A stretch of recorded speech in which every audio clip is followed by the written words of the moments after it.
আসসালামু আলাইকুম আপুরা, আজকে একটা 3 পিসের সাথে সালোয়ার কাটিং করব।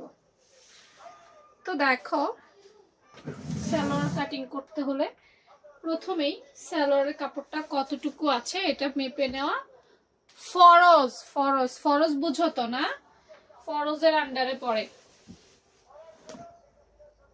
মাপতেই হবে, নাইলে কিন্তু ঝামেলা আছে। কেটে ফেলার পর দেখবা কাপড় কম।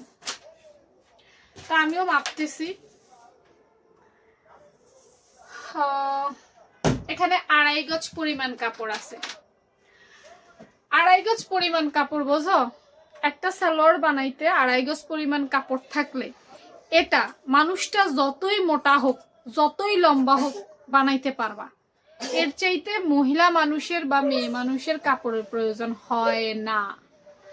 অর্থাৎ এখানে 2.5 গজ পরিমাণ কাপড় আছে। সর্বোচ্চ মোটা মানুষের জন্য বানানো যাবে, একদম পারফেক্ট হবে। আর যদি আমরা চিকন মানুষের জন্য বানাই, যদি ভাবো যাবো চিকন খাটো, তাহলে কিছুটা কাপড় রয়ে যাবে। বাট এই কাপড়টা দিয়ে একদম বানাতে পারবা। কাপড় কাটার আগে কাপড়ের লম্বা এবং কাপড়ের পাশ হচ্ছে এইটা, দুটো মাপাই জরুরি। ঠিক আছে? পাশ বা চওড়া মাপলে তোমার সেখানে জোড়া লাগবে কিনা, বা যার জন্য বানাবে তার রানের মাপটা আসবে কিনা, তোমাকে কলি দিতে হবে কিনা, পট্টি দিতে হবে কিনা, এইগুলা সম্পর্কে আইডিয়া নিয়ে নেওয়া যায় যদি তুমি কাপড়ের পাশ মেপে নাও।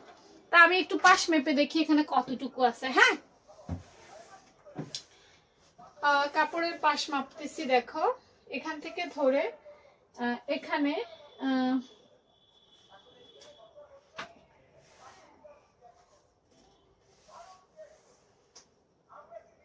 আচ্ছা 33 ইঞ্চি আছে, বরাবর 33 ইঞ্চি আছে। ওকে, আমরা যদি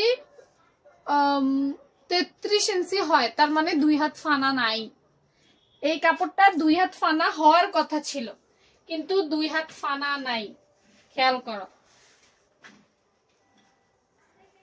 2 হাত ফানা কিন্তু এটার মধ্যে নাই। যদি মোটাদের জন্য বানাও, এই দেখো 33, দেখছো? 2 হাত ফানা নাই।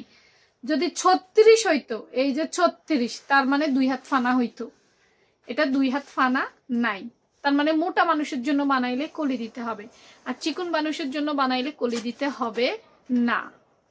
আর তোমার কাস্টমার কলি দিবে কিনা সেটাও তার থেকে অনুমতি নিতে হবে। সে কলি চায় কিনা, সে জোড়া চায় কিনা, সে পট্টি চায় কিনা, এগুলো তার থেকে জেনে নিয়ে তারপর তৈরি করতে হবে।